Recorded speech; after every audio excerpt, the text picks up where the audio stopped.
because it's just I can't go to Africa and then back to Paris and then back there. So no, I think pretty much Glasgow for the foreseeable future. Yeah, and like that doesn't mean Loch Lomond or Edinburgh or Dundee or anywhere else. It means south side of Glasgow. That's it. Head down. That's all you got to do. Focus, got stuff on, haven't you? So I totally get that as well. All right, we're live, everybody. Welcome to Brain Food Live on Air, bringing it to you every Friday, no fail. It is episode 218, and we are back on course. Thanks for everyone for tuning in midweek. By the way, I think we managed to recover last week's disastrous episode. By the way, Adam, you did well to skip out of that. Because it was the first time ever we had a disaster. But we managed to redo it with Andy Foot on Wednesday, and that was a fantastic show. Go and check out the Crowdcast channel if you've missed that and you want to get a replay. In the interim, we're going to go on to our next topic, which is going to be turning employees into LinkedIn talent influencers. It's going to be a fantastic show, really based on or inspired by a case study I read a couple of weeks ago about Cisco training 84,000 of their employees on how to use LinkedIn and converting them into people that were happy to talk about how cool Cisco was. And apparently they did marvelous things there. So I was wondering, okay, how did they do that? And is there a way in which we could potentially learn a few things from there? So that's basically the topic of today's show. But let's do some sound checks just to make sure everything's okay, folks. If you're in Crowdcast right now, can you let me know whether you can see and hear myself and Adam all right? Do let us know in the chat whether the audio video is okay. We should be broadcasting this live on LinkedIn, Twitter, and Facebook via various means. So if you can hear or see us there, do let us know how all of that is looking. Let me just quick check the phone. My secondary screen is an iPhone. That's how lo-fi we are. Give me a sec. One of these days, I need to get a studio set up or something, Okay, we look as if we're all right on LinkedIn. That's fine. All right, looks like it's all good. Well and good. Let's crack on through to our show. Quick shout out, obviously, to our sponsors, folks, before we continue any further. Every week, a company is sponsoring Brain Food Live on Air. Without that support, we couldn't bring these conversations to you. So please do give a warm round of digital applause to our sponsors. In particular this week, to one of the most popular and outstanding products in the ATS space. It is Greenhouse, folks. Greenhouse.com, Greenhouse.io even. I think both of those belong to Greenhouse these days. But do check them out if you're looking to upgrade to an enterprise-grade ATS. One of the most popular products in the Brain Food community. Definitely something you need to think about if you're switching tack. Also, they have a very good resource program that's starting to build in their kind of website. So do check out greenhouse.com/hire. Tons of resources there for recruiters that want to get better at their jobs. Okay, cool. Let's get on with it. We'll welcome back Adam Gordon. Welcome back sort of digitally and physically. So good to see you, mate. How have you been? We're talking about your sort of how do you say it? Your onboarding back to Glasgow. So you're back home. Has that been okay? Yeah, two things actually, I guess, and they conflict with each other. I think the first is I'm at a very low ebb because of the weather in Glasgow and being in the UK. I'd just rather have stayed in France. And then the second thing is, I'm just really busy, started a new company, and that's very exciting. So down because of the weather, up professionally. Yeah, and obviously, more than happy for you to tell people what that is. It's all about recruitment enablement, folks, in case you didn't know. So if you're interested in optimizing your TA function, or if you're a recruitment agency, which I actually think could be an even bigger market here, if you want to just optimize their capabilities, this may be a very useful proposition to look into. So do check that out. PoetryHR.com, is it? Have you got that domain? Yeah, that's right. If you don't mind, I will just share it in the chat. Yeah, Anybody recruiter enablement has been very neglected, and there's a gaping hole in here. And honestly, some of the people that I've met and interviewed for my YouTube channel on this subject are so inspiring. And Emmy Berradugo, who I interviewed this morning, who is like senior TA enablement manager at Elastic. Honestly, what she's doing, she said when she saw the advert for the job, she was like, I've done all of that, but that job is all of the best bits of all the jobs I've done in the past, all in one thing. It's just about getting better, And so anyway, private beta goes live on the 5th of September. Anybody that's interested in applying for that can do it at poetryhr.com. Yeah, and you got some fans already. Look at this from Chloe and Haley and all these types of folks stepping up to the recruitment enablement bandwagon. Here we go. Okay, let's get on with the show, man. Did you have time to read the newsletter last week? If so, what was interesting? Adam, give us a few things we can talk about. Yeah, sure. Okay, so the first one is I want to talk about. Have you ever seen Gladiator? Of course. Yeah, of course. So yeah. the young emperor says to Maximus when they've defeated everybody, don't get too comfortable. I may call upon you soon, right? In that snaky voice of his. Yeah. So it just reminded me, like I was reminded of that when I saw the tweet stream about the points system in the American military for effectively how do you get out of battle. All Maximus wanted to do was go home, and the guy's like, "No, I'm going to bring you back. By the way, I'm going to need you." Anyway, yeah, it was interesting to see the points system of how you go out of it. I mean, like the opposite of employee engagement here, right? It's like you've got to work hard in order to get out of this job that you don't want to do. Like, what about people who want to do the job? Anyway, the credits that you got, 30 points for each month of service since a certain point in time. I think it was 10 credits for every additional month, every month of overseas. There was credits for combat, but then there was also parenthood credits, which I thought was quite interesting. Another 12 points each for each kid you had. So if you had 5 kids, then that was helping you get home more quickly. Feels like, yeah, there's something about, I thought they were trying to inspire people who wanted to go and fight for their country and fight for freedom, but then you could work your way out of it. I guess you didn't have to. You didn't have to leave if you hit the credit number, right? So no, maybe a badge of honor, but I'm going to stay anyway.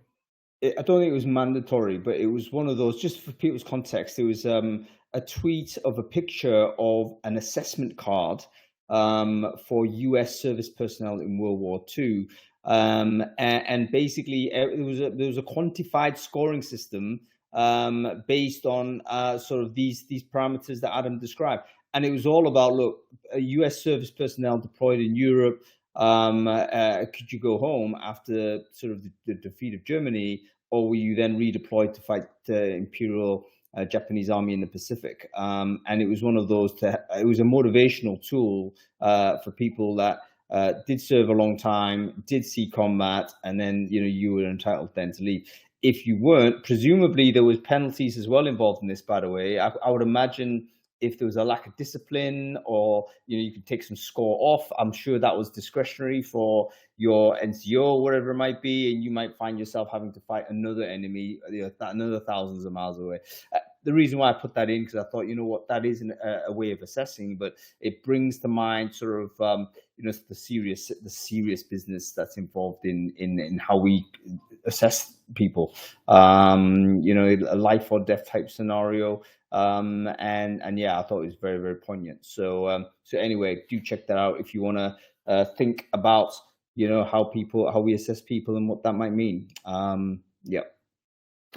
The second one is Jonathan Duarte's LinkedIn post about where is the AI in HR technology, and he's done a good job, I think, of listing, like, there's some places where there is genuine AI, such as in resume matching, for example. Most of that's done on genuine AI.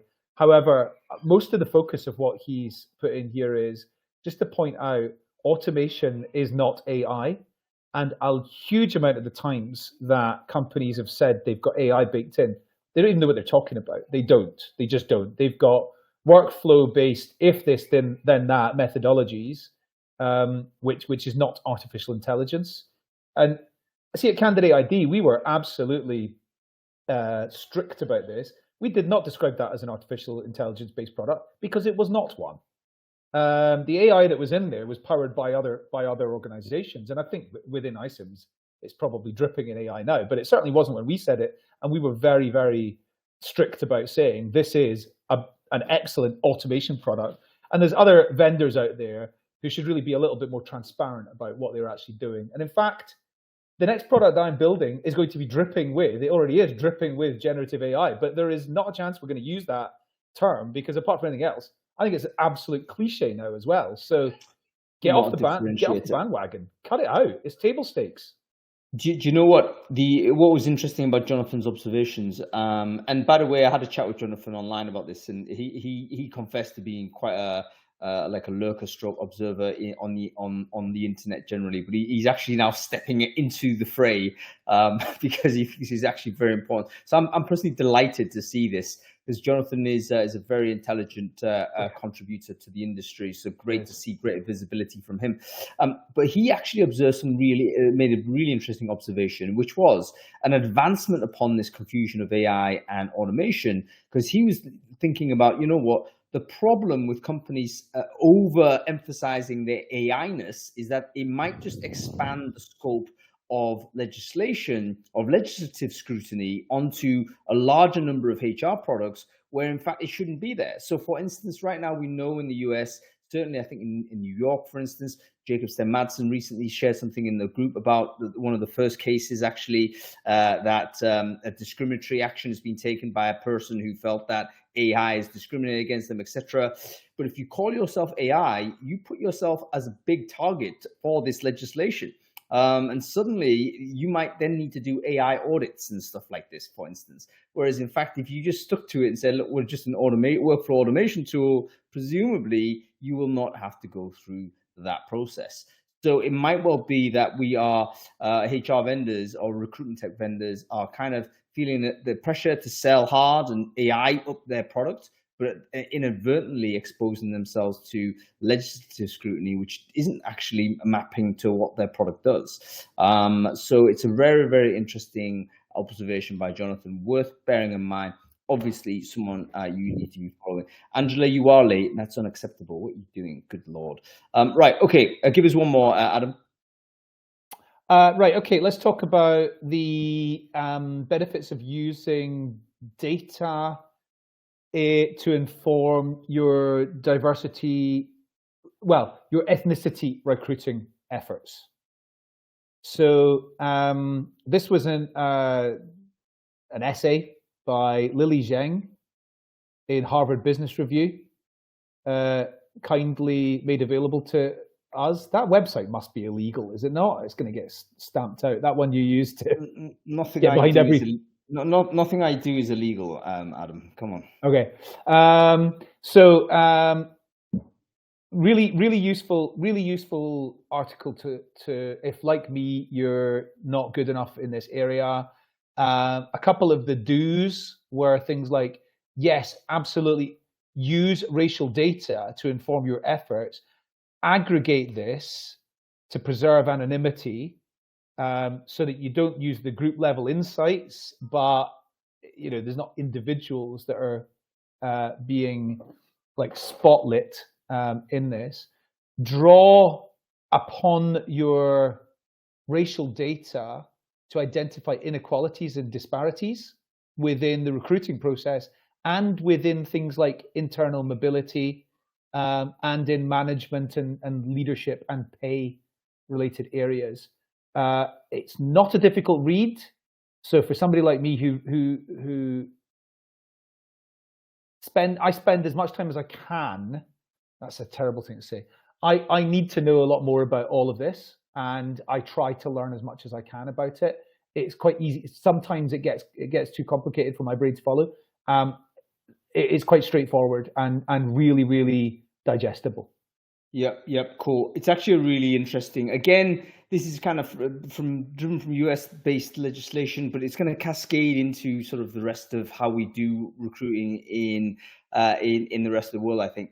But essentially, there's affirmative action, so to speak, has been ruled out for university admissions. So in other words, you cannot use racial data as the sole determining factor to basically allow people into certain universities. That's basically a rule that's recently been made.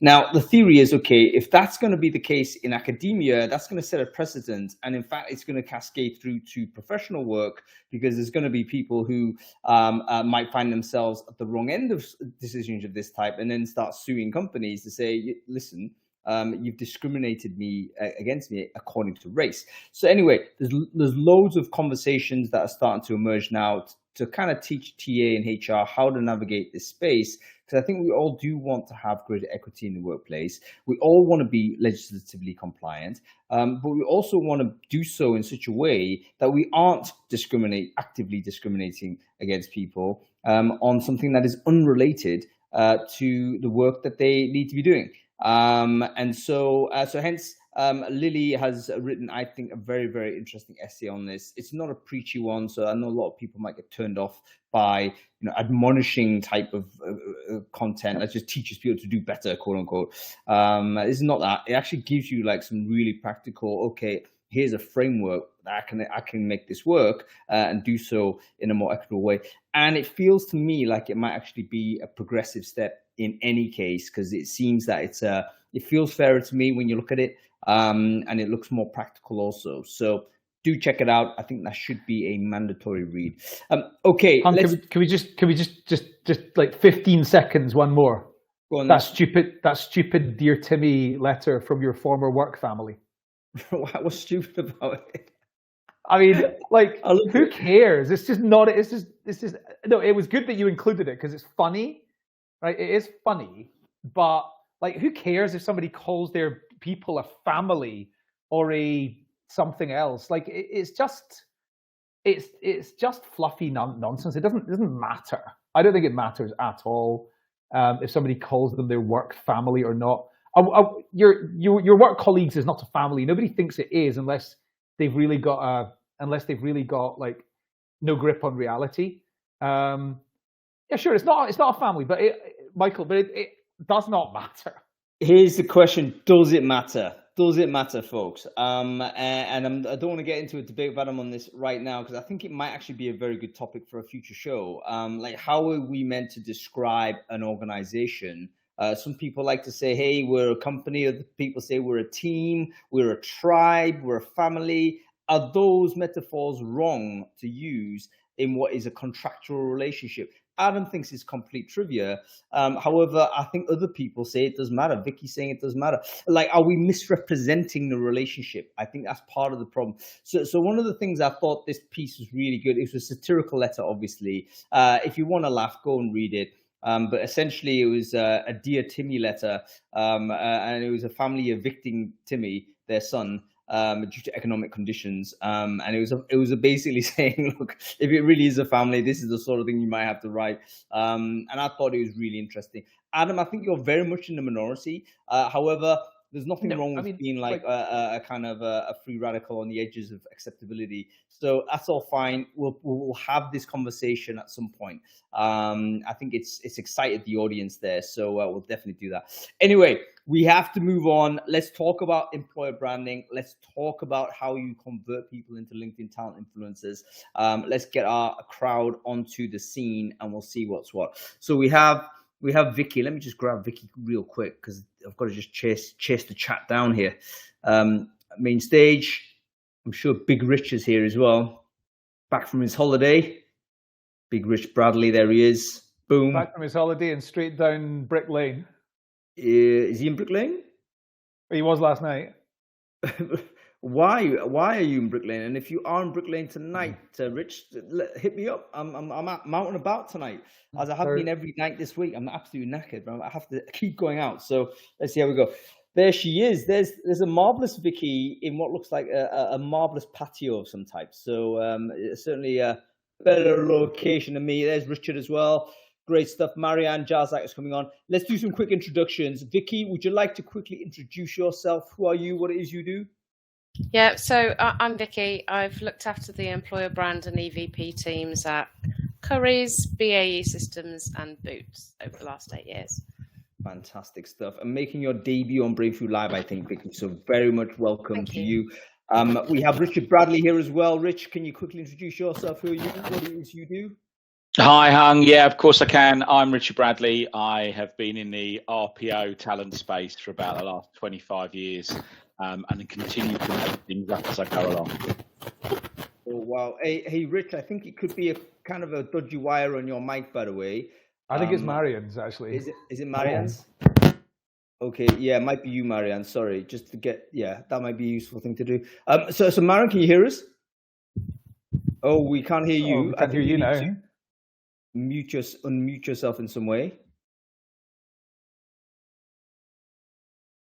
Oh, you might need to refresh and come back in. I think basically unplugging the mic might confuse the things. Sorry. Refresh back, Marianne, and then come back. No, it's fine. These things happen. Dodgy wires, indeed so. But great to see you two on board, which is fantastic stuff. When I read the Cisco article, I was like super impressed by the scale of it, and also the obviousness of it. And in terms of, this seemed to be something that, why don't more companies do it? So I wanted to just outline what your thoughts are on the proposition, and I guess deal with it in two ways. Number one, why do you think this doesn't happen more often? And number two, if we were to do something similar or replicate it, what would the how-to be? But Marianne, let's do a quick check in with you. Can you hear us okay? I hope the mic doesn't work now. Yeah, Good. Perfect. We can hear you great. Marianne, why don't you quickly introduce yourself? Who are you? What it is you do? Super excited to be here today, the German among the Brits. I'm Marianne. I'm worked in employer brand for about 8 years in different companies, mainly in the Berlin space, and super excited to be here today. Great to see you, Marianne, and welcome to the show. So, on to this idea. Why don't more companies do the obvious? Because it seems to me it wasn't much genius behind what Cisco did. What are the blockers behind that? Vicky, why don't we go with you to kick off with? What are your thoughts? Yeah, so I think two big things come to mind for me. One about resource. So particularly if you have an organization of people who are customer facing, it's that investment of time, taking people away from their roles to be able to be trained and to be able to do these things. And it's partly about appetite as well. So for a lot of people, this is quite scary stuff. They're scared of getting it wrong. And so I think it's about those two things. I think what Cisco did well is that they recognized it required training. Do you know what I mean? They didn't just throw people onto LinkedIn and go sink or swim. They trained, all of those people. But to me, it's about that return on investment business case for taking people away from the day jobs to be able to do this work is probably why organizations don't do more of it. Brilliant. So two things. First of all, let's deal with the training aspect of it. I think all of us have probably exhorted our colleagues to do more on LinkedIn and then just been stunned as to why they don't do anything on LinkedIn. Guess what, folks? The reason why most people don't is because LinkedIn is actually a very unfamiliar place for most normal people. Recruiters are the only type of individual that signs into LinkedIn every day. And I'm ashamed to say that I've probably logged into LinkedIn every single day for the last decade or more. I'm pretty certain that's the case. Not a single day has gone by without me at least checking something on LinkedIn. That's aberrant behavior. That is completely as an aberration. Most human beings, most normal civilians do not do this. They set up a LinkedIn profile, set and forget. They look at it once they're looking for work, like 2-3 years down the line, and that's totally new to them. So imagine you're walking around in a social network where you have literally not logged in, might have forgotten the password, you don't even know how to behave, you don't know what the rules are, and you're being told, oh, do this. They're like me telling you, go and do some TikToks. It's like, no clue, right? So you got to train people, number one. And the second thing you said, okay, you got to have buy-in on it, because obviously you're training people to do something that is outside of the remit. And the pushback I can imagine might be, hey, aren't you marketing? You should do that. Or aren't you recruitment? It's your job. So there's that kind of internal dialogue that needs to be had in order to unblock that.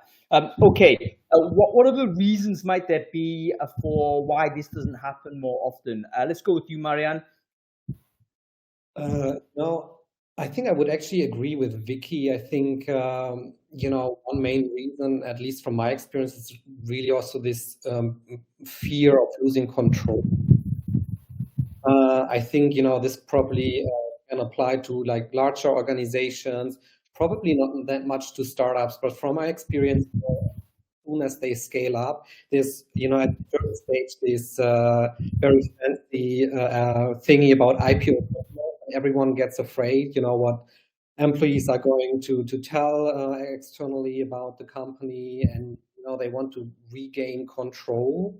So I think this fear of letting go, or just giving power to employees to frame the story, is I think a big blocker sometimes. But I would also agree to Vicky with it's resources and budgets probably to really prep proper training to onboard your employees. Yeah, so the sense of control is important. And I guess that, maybe you could even say that there's certain functions within a business that might see it very territorially, to say it's our job to do employer branding or our job to do TA, and they don't want that to escape. I can imagine that scenario occurring where, let's say, I design my EB plan or something. Do I want like engineering to have a go at this without me scrutinizing every post or confirming everything? Do you remember, actually? I don't think these companies do it anymore, but I think it was PwC. Caveat: I'm not sure what it was. Do please check. But it was PwC that suddenly had all of their employees actually having identical LinkedIn profiles. They had the same photo, they had the same copy, and it was all that. It's like, okay, wow, it's like I can tell you a bit about that, because between 2009 and 2000, you're responsible for it. Your idea. Between 2009 and 2012, I worked with each of the big four, plus Grant Thornton and BDO extensively, and Baker Tilly.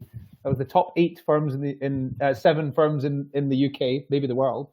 And KPMG all had a blue background. Grant Thornton were all black and white. I put together social media guidelines and did masses of training and things like that for all of them.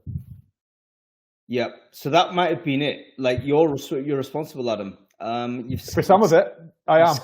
Scared people to such an extent that they actually went and did like a kind of an identical kind of approach, which I can understand from a branding point of view, but it was like a little bit intimidating to see that volume of people literally representing exactly, a total army type of feel. Let's go to you with the same question, Rich. With your perspective, I guess both with a big organization like Kelly, but also consulting and operating with other big companies, what have you seen as your blockers? Not your blockers, but what have you seen as a typical blocker that stops similar types of projects like the Cisco example? Well, I'm probably going to come up with a politician's answer, Hung, and answer my own question and not yours. And I think what that is the thought of 84,000 people becoming LinkedIn influencers frightens the bejesus out of me. I don't honestly see loads of value in it. Is the honest truth. We at Kelly, and total transparency, we use an everyone social platform, and you get 2 groups of people. You get people like me that see something, we put a comment on it, we make it our own, we personalize it, we send it out there. I'd like to think it has some value. The other half of the people in our organization are those people, Hung, like you said, they don't really get it, they don't understand it, they feel they ought to do it, and they just press send. And out goes a corporate, banal, boring message. And there are hundreds and hundreds of thousands of those going out on LinkedIn every day. And I think it's a waste of time. Where I think the value comes, and where I think if I was like a Cisco, and where we try to advise our organizations and organizations who are working, is if you're going to put that sort of resource and effort into a LinkedIn strategy, make it meaningful. And by that, I'm saying you use that to push referral programs. So what we're using is we work with tools like HireUp to engage exactly in the same sort of way that Cisco are doing, but rather than trying to make it for the masses, we try and say, okay, who are the influential people within the organization? Who do people want to engage with, and how do we take some time to get those people involved? Because the blockers, as Marian has said, is people are scared, they're not sure. To your point, if you're working for a life sciences organization and you've got Dr. So-and-so, their first thing is not to go onto LinkedIn to try and be a LinkedIn influencer. And if you try to tell them to be a LinkedIn influencer, I don't think they're going to be interested. If you can work with them to get them to engage with their community with content and tell them the value that you can and how that's going to hire them better quality people and turn that more into a referral program, that's where the value comes from, in my opinion. The last thing I think LinkedIn needs is hundreds more people thinking that they're influencers. What are your thoughts on that view from Richard there? He's basically, I wouldn't say criticizing the example. No, I'm not criticizing. But I think it's fair to say, like, do we actually need a lot of semi-motivated people, let's say, or it's a sense that you don't want to dragoon people into doing something that they're not comfortable with, and maybe there's a way you can identify individuals that have a proclivity to doing the communications, and they could be from any department, but getting them involved and surfacing them up in some way. Rather than the blanket approach. So let me know your thoughts on this, folks. Go ahead, Vicky. So I was going to say I agree with Rich in that not everyone is cut out to be an influencer, and there is very little value in matching luggage, plastering the whole of LinkedIn with the same messaging. To me, where I've seen advocacy done brilliantly, it's not been about that. It's been through people who are passionate, talking about stuff that they are passionate about, by which I mean that it's not about, regurgitating the pillars of the EVP and giving everybody, the same assets to be able to go out and put stuff on LinkedIn. It's about supporting the colleagues to talk about the stuff that they're passionate about. Have we got 2 seconds for a little bit of neuroscience on this, Hung? We've got many seconds. Go ahead. Neuroscience. So the reason that advocacy works is because of the brain chemistry that it triggers in the person who is the receiver of that advocacy. So there are about 7 brain functions that respond when you see somebody talking about something passionately. One of them are in 2 parts of the brain. There are things called mirror neurons, and they have only been discovered in the 1990s. But these neurons in the parts of the brain, and these parts of the brain are responsible for cognitive function as well as motor function, so they impact on decision making. These mirror neurons trigger naturally in us as a human species when we see someone else talking about something passionately. If the passion isn't there, the credibility isn't there, and it doesn't create that response in the brain. Therefore, the power of it just isn't there. It just won't work from a neuroscience point of view. Fascinating. I like that. Marian, come in with this because you're doing psychology, aren't you, mate? Go and contradict Vicky on this. No. I'm not a neuroscience expert, unfortunately, but I really love your lesson on this, Vicky. But I am really, passionate about psychology.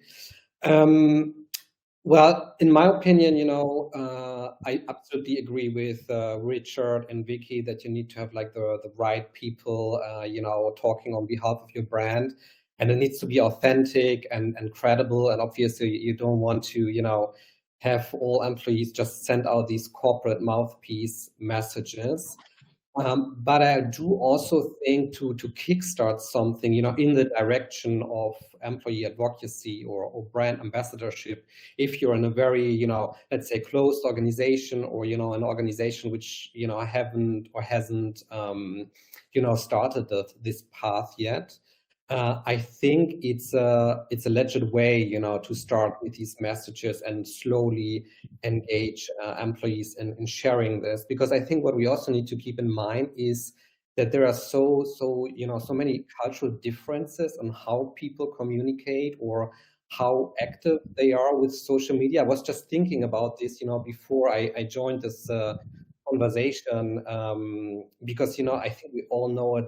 There are differences between departments. Sales or marketing people are much more likely, to go on socials and post something, whereas, tech talents are maybe a little more reluctant in that. But I think it also comes down to, like, let's say more, cultural differences in terms of location.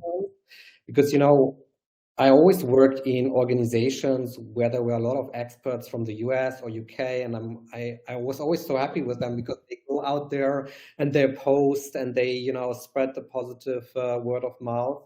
Whereas I think, with Germans, for example, you need to kick their ass a little bit sometimes. And I think, when it comes to this, it's really a great way to, first onboard them slowly and make them share these messages, and then, let them draft their own messages later on when they feel really comfy and really happy to also go out there and spread the word.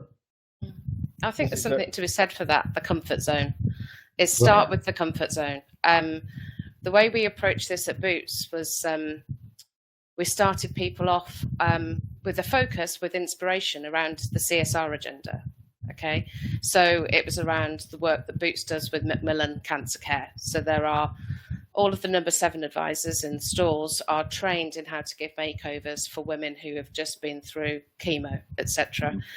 That kind of story is something that talks from the heart, but also it's relatively safe. You're not going to get trolled on the internet by talking about number 7 advisors supporting people who've been through chemo. And that then reduces the risk, and that helps people talk about something in a safer way that then just builds their confidence over time. So it's about starting small, starting with stuff that they're passionate about and stuff that is, it's relatively safe. You're not going to start talking about whether a company's paid their tax or not, because you're going to get hounded on the internet. Do you know what I mean? It's about picking those right topics as well.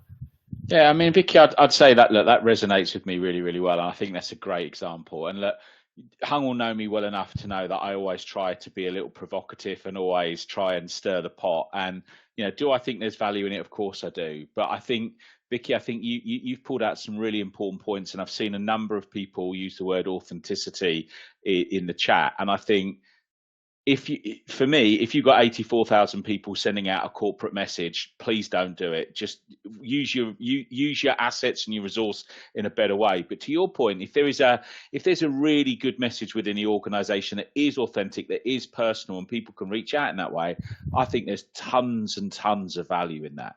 And I'm not sure I quite got all of the psychological stuff, but it's made me think actually there's a lot more that goes on than perhaps meets the eye. So I think that was a great share. Guys, I need to just quickly intercede because we're using the 84,000 figure, and that's like connected to Cisco. But I don't think Cisco did kind of instruct their people to post in this way. I think what they did do was to try and increase the comfort level of the entire organization to post.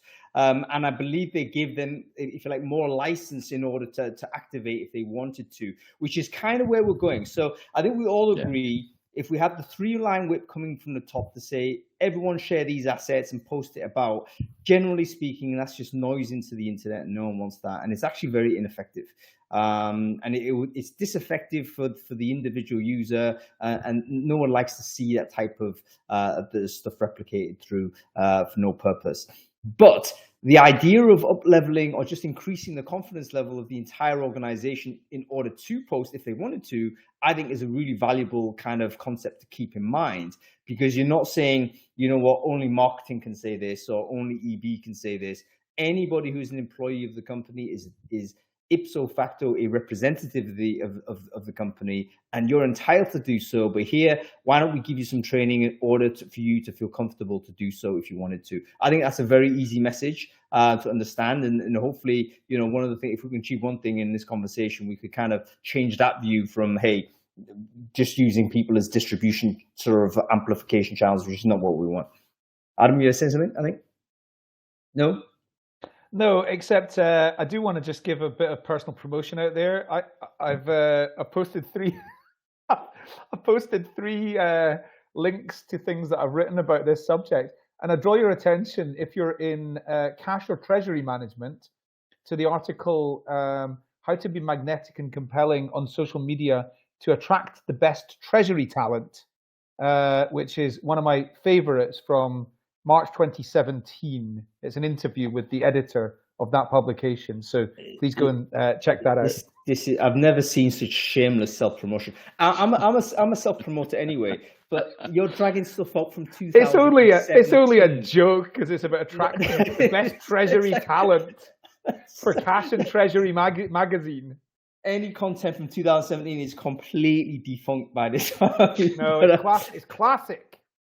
No worries. All right, listen, we have to take a mini break, because we always do this in the middle of every show, folks. Very important that Brain Food Live is a conversation starting show. That is never a conversation stopper, but we do need to come off air in about 20 minutes or so. And it would be a shame if we had to kill this conversation when this is obviously just getting started. So do make sure that you connect with everyone who's involved in this conversation. The way you do it is very simple. Grab your LinkedIn URL and just share it in the chat stream if you're watching it on Crowdcast. If you're watching this on any of the LinkedIn channels, share it into the comment thread in those places, and then just connect with everyone else who's done the same. There's people here that every week they gain 50, 60, 70 new connections simply by turning up to Brain Food Live, talking about these types of topics. If you care about EB, employee advocacy, how to get more people advocating for your business, then do connect with those people, because there you can continue this conversation when we have to go off the air. Okay, I want to talk about the cultural context. I think that's important. There's two ways to think about this: cultural context departmentally, and cultural context like nationally or regionally. Because I think that's quite an interesting thing to think about. Like, are there certain departments that are kind of more comfortable with going onto social media, or particularly LinkedIn? I think the answer's got to be yes. I mean, we've already talked about recruiters being like native to this platform, but there's probably like the further away they are from the sales world, the less comfortable they're going to be. So do we need to then, let's say, provide more support to people that are further away from the platform? Imagine, let's say finance people are particularly distant from LinkedIn. Do we need to give extra support and training for these people if, in fact, we want to, improve our advocacy there? Do we vary the training to us in a departmental level?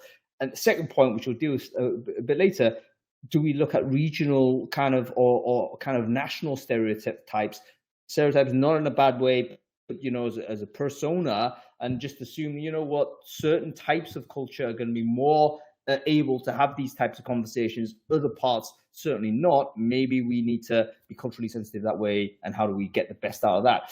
Let's talk about departmentally. Rich, let's go to you on this. What are your thoughts? Are there different mini cultures within a business departmentally, and should we vary our support on this? Like, we want the engineers to talk more about how cool engineering is. Do we need to give them specific guidance? Yeah, I think whether we're talking about this or any other subjects, I mean, I pushed the whole referral angle, and we work, as I said, with a company called Higher Up, and we do a lot of work with trying to look at how we promote those referrals through social networks. And the way that we do that is different, exactly to your point, is not just at a country level, but with a departmental level. So you might be working in London, and you're talking to an IT community is going to be different to how you're talking to the finance community, and what they want to talk about and how comfortable they are. And in some respects, also the amount of connections and value that they place on that platform changes as well. So I think there's a lot to be done. And look, it sounded like I was poo-pooing the Cisco piece. I really wasn't. And I think what struck me in that Cisco piece was exactly that. They really did spend time thinking about what they wanted to achieve and how they wanted to get that audience to engage and understand. And I think it's like anything, one size fits all doesn't work. I think there has to be an element of, I'm not saying everything has to be bespoke, because when you start using words like bespoke, it increases cost. But I think there is an element to to understand the audience you're talking to and what you want to get out of that. And that doesn't take an awful lot of effort to be able to just tweak it that little bit.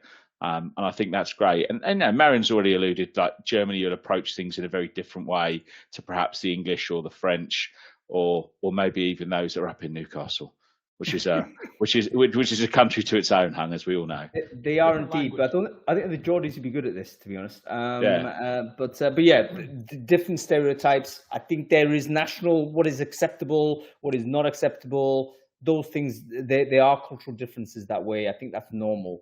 And we've just got to figure out, if you want to activate certain areas of the world, you need to think, okay, how do we exactly do that? And maybe being a LinkedIn influencer isn't that way. Okay, let's shift. Go ahead, Adam. I've actually got an interesting, very short story about that subject, though. So, is it this century, though, Adam? Is it within the last decade? Is in the not really. No, well, no, it's not. But it is relevant, right? So, 2000, I did loads of work training companies on how to use social media between 2009 and 2012 or 13, and I had three main customer groups: accountancy firms, legal firms, and marketing agencies. And I did a lot of work with the WPP companies like Ogilvy and Y&R and Wunderman, these big comms agencies which would work to help their companies to market and promote their products and services and things like that. You would expect those people to be brilliant at self-promotion, but they were miles worse than the partners in the accountancy firms. They were great at selling themselves as individuals. The people in the marketing agencies weren't. So if you think about it in the context of a company, you would expect all the people in marketing and comms to be great at doing that stuff on LinkedIn, and maybe the people in finance and legal and whatever to be terrible about it. And to be fair, the lawyers were the worst. They were absolutely terrible. But only a little bit better than them were all these people in these big marketing agencies, like top of their game, amazing communicators, and really poor at promoting themselves and their own persona on social media. Yeah, so this is actually one of the key things to unlock, isn't it? Because you can't identify who would be a powerful influencer or a powerful advocate for your business by their job title or their location in a department. It could be anybody. You just don't know. I mean, this is one of the things that we've discovered with things like TikTok, for instance, that the leading TikTokers are not the leading YouTubers. They're totally different types of people. And every network seems to produce different types of different personalities that seem to be really good. So how do we unlock that? How do we surface those folks up? Let's talk about this. Let's agree that we want to try and do this in the right way, not to use it purely as like dumb amplification channels, but we want to activate the people so that they are happy to advocate, do so in their own way, and get the results that Cisco claim they have.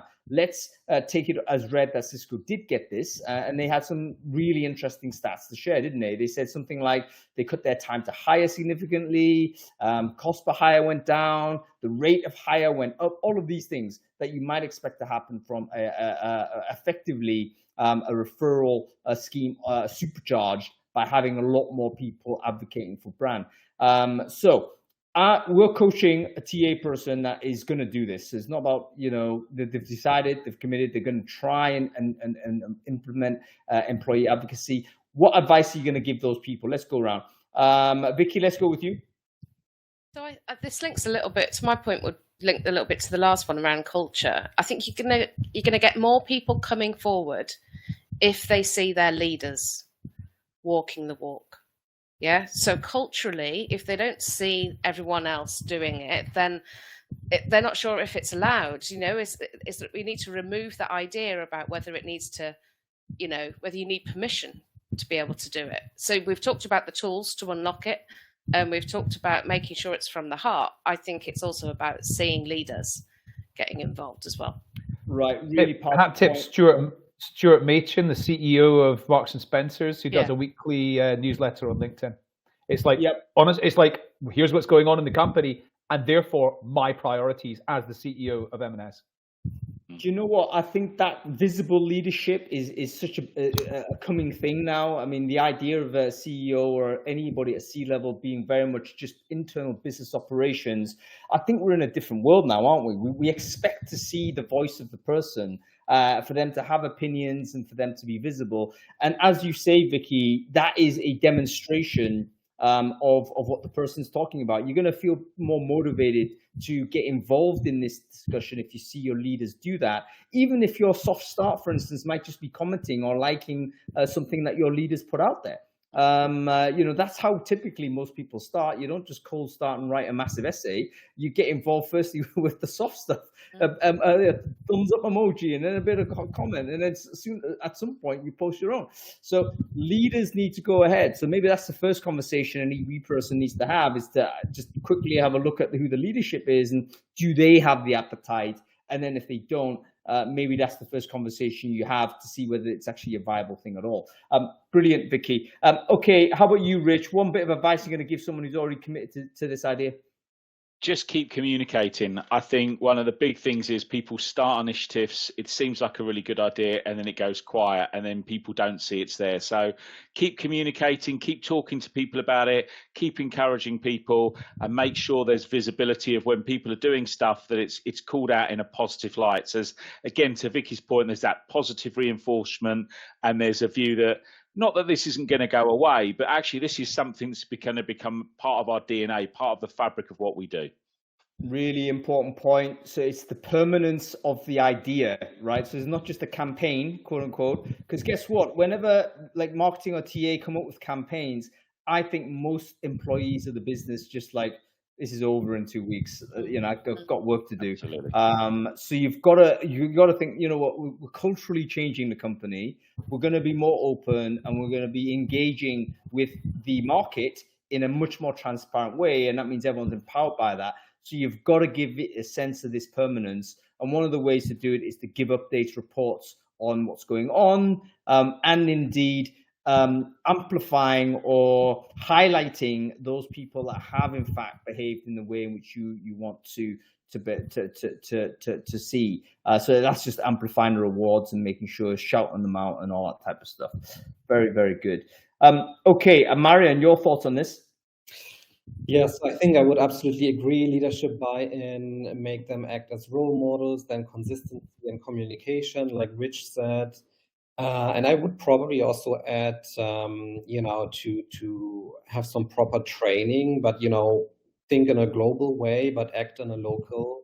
Think globally, but act locally. I know it sounds now a little bit cheesy, but I think that's very important to, target this training and the resources really to the local reality, because I also believe that, not all 84,000 employees of Cisco, promote the brand in the same way in their local realities. So I think this I would add.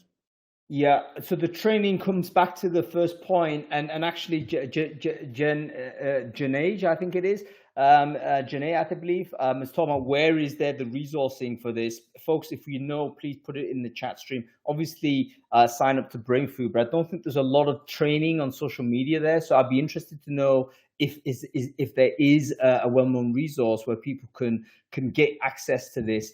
But I think maybe the way in which to do it is to do a high level. Here's how these things work. That can go to everybody. But then you go to departmental level or regional level, and maybe provide some custom stuff. I do think, for instance, let's say you have a crisis in hiring, into your AI department, for instance, probably you need to have a custom training package there for people who are data scientists and what have you, to say, hey, listen, have you thought about possibly talking a little bit more in these spaces in such a manner that would attract people to come in? So kind of two levels, one across the piece. Everyone can just get better at LinkedIn. Like we did this conversation with Andy Foote on Wednesday, just basic stuff like posting frequency, things you shouldn't post, basic things like that, just to give people a general sort of a foundation as to what works, what doesn't, and then you can be a little bit more customized and bespoke. Okay, Adam, let's go to you as well. I mean, advice to a TA leader or a TA person that's in charge of this. They need to activate their business, their employee base. What advice would you give that person? Enablement, and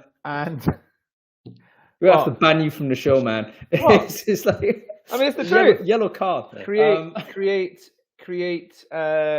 systems and processes for making content and assets and topics and things accessible to everybody in the organization, and make sure that it's really well signposted and it is easily accessible within their existing flow of work.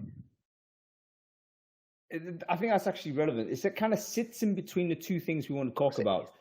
No, but it sits in between the critique that we had, which is don't tell people to just redistribute this corporate message. And then the other end of it is like providing no materials or support. But if you provide some sort of library in between where people can access, and by the way, folks, did you get this video, 60 seconds that we talked about this plan that we had? This would be great to share, etc. That's not something that is like particularly hard or difficult. So you create resources to help people talk. Vicky, you want to say something? So, and you don't need to do it in the dark, So I think one of the most powerful insight tools to use to develop content, these assets to be able to support people, you've got to make it easy, right? Is to look at your pulse surveys. Look at the ones that talk about pride, because that is an emotion. It's not about a thought, it's an emotion. And if you look at all of the verbatim comments that you've got on your pulse engagement surveys, do you agree? I am proud to work for poetry, Adam. Then what they put there will be the kind of things that you will expect that they will want to talk about on LinkedIn or any other platform. So create content around those things. That's a really, really smart idea. Like, don't think that everyone else is going to generate the content spontaneously. Some percentage would, because that's interesting for them. But remember, going back to one of Marion's points, you've got to kickstart this at some point.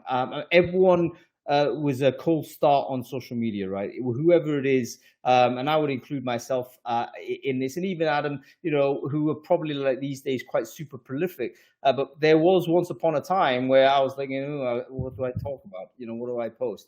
So everyone that's probably default, but you can provide some content from the internal conversations you're having. That can give you guidance, and maybe that's the role of EB, to be able to provide that content on that material or those conversational topics that people can go ahead and use. Very, very good. Okay, cool. Listen, we are going to have to finish on time. I'm going to do my best to basically finish at 60 minutes these days. I know we usually bleed on to about 70 minutes, but I see that there's maybe no reason to hang people on this amount of time. So we're going to finish at this point. Let me take a moment to thank our amazing guests. So Vicky Saunders, great to see you. By the way, Vicky has written an amazing 20 questions response. Brain Food Live is one of the funniest things I've ever read. I would recommend everyone read this. For people who don't know, Brain Food Live, Brain Food Tribune is an exercise that is available to every community member. You simply have to get in touch and volunteer to do it. But it's an exercise in introspection where I'm going to set you 20 questions to answer, and you try and answer them as honestly as you can. It's our way to get to know you better. So it's stuff that's going to be personal, stuff that's coming away from your professional life per se, but it will get to know the person. And that's relevant if you're interested in doing anything, setting up your business, finding a job, whatever it might be. So welcome to this. Vicky's just done an amazing one, so make sure you check that out. And if you're interested in getting involved, just email me or drop a comment on the chat stream here. Okay, and Rich, great to see you as well, sir. If you are in Brick Lane this evening, let me know, because that's probably where I'm going to be out in about 2 hours. And Marian Jasak, great to see you as well, sir. Before I let you go, how did the dinner go? Has that gone or what? What's happening? No, the dinner is next week. So if someone is in the live stream who works on employer brand in Berlin and wants to join an awesome dinner, just send me a message. There we go. EB dinners in Berlin with Marian Jasak. Make sure you get involved. All right, folks, that's it. Thank you so much to our crowd. Great to see you all. We're back next week. We are talking about how to go from TA to TA plus. What does all this mean, folks? This means that basically we're talking about how do you expand your scope. So in other words, if you're TA and you're currently only hiring externally, guess what? I don't think that's necessarily the smartest place to be that focused on, particularly in market conditions like this, where you have to kind of take interest in internal mobility. You have to take an interest in employee retention. You have to take care of things like L&D and all that type of thing. We have to expand scope. How do you do that? We've actually got 4 TA leaders that have gone into people ops and are starting to expand scope. They're going to tell us all about it. How do you do it? What do you learn? Why should you do it? Make sure you sign up for that. We'll see you next week on Friday, 2 p.m. Join us for that. Cool. Okay, that's it. That was all right, wasn't it, mate? Yeah, thanks. That was really good. It's a subject I love. I find it really interesting. Adam. I do beg your pardon. That's all right. Because I only knew you from Candidate ID, so there was a previous Adam that was a social media trainer, and therefore you have some expertise there, which is yeah. I wasn't. Yeah, so the business Social Media Search, which was 2009 till about 2016, I guess, was a lot of that. A lot of the early days, there was a lot of training and coaching and stuff like that, and I did a lot of it myself, and I certainly set up a lot of the frameworks for what then became systems and things like that, and then it really turned into a "we'll do it for you" kind of business rather than like "we'll show you how to do it." But yeah, no, I did enjoy that, and it was. I just found it funny when I went onto Twitter and I just typed in my own Twitter handle, and then I put in the words compelling magnetic to bring up old content, because I used to say it all the time, how to be compelling and magnetic on social media, stuff like that. I think one of the things you're very good at is cliche, mate, and I mean that in a positive way. Because you bang on about the same, but you understand the word association, the value of word association, and just banging on about the same thing, which I kind of rib you a little bit about. But it kind of does put that connection in. Repetition is one of the key things in branding. So by the time I might be offended by like associating me with the word cliche. However, I take that as a big compliment, because by the time it's become a cliche, that means it's embedded and my job has been done. Right? Correct. Talent pipelines. Talent pipeline was one. So magnetic and whatever was the first one. Compelling and magnetic. Yeah. There we go. Anyway, what are your plans this weekend, man? Yeah, I do actually. It's the World Cycling Championships in Glasgow. So we're going to some downhill BMXing tomorrow. And then we are going to cycle ball and artistic cycling on Sunday. Wow. Artistic cycling, I don't even know what it is. I think it's dancing on a bike. Cycle ball is literally football on a bike. I've seen that, and it looks extremely dangerous. Unless it's like polo, are they playing with sticks or are they kicking it? Or what? I don't know. I haven't quite. I've seen some pictures of that, but I haven't actually seen. I haven't actually seen it. I just thought it was. I bought the tickets like 6 months ago or something like that. But the downhill BMX tomorrow, that'll be exciting. Oh yeah, absolutely. Yeah. You? Brick Lane from now till Monday. I am. I tell you what, I've been going out every single day this week, and I'm absolutely exhausted. And I've also like lost all of my attempt to lose weight because of eating all the time. But my uncle and auntie are in town, which I haven't seen them for ages. So I'm gonna go take them out tonight. That'll be a massive feed as well. But yeah, probably. But I'm chatting with my cousin now, and he's like saying, yeah, maybe we're overdoing it. And it's like go somewhere else. But what will happen is though, we'll choose somewhere else, like some Colombian restaurant or something, and they'll just like despise the food, and I'll not have a good time. So you know what I mean? It's like they're surprisingly conservative in terms of eating. But we'll see. We'll figure it out. Are they from Hong Kong?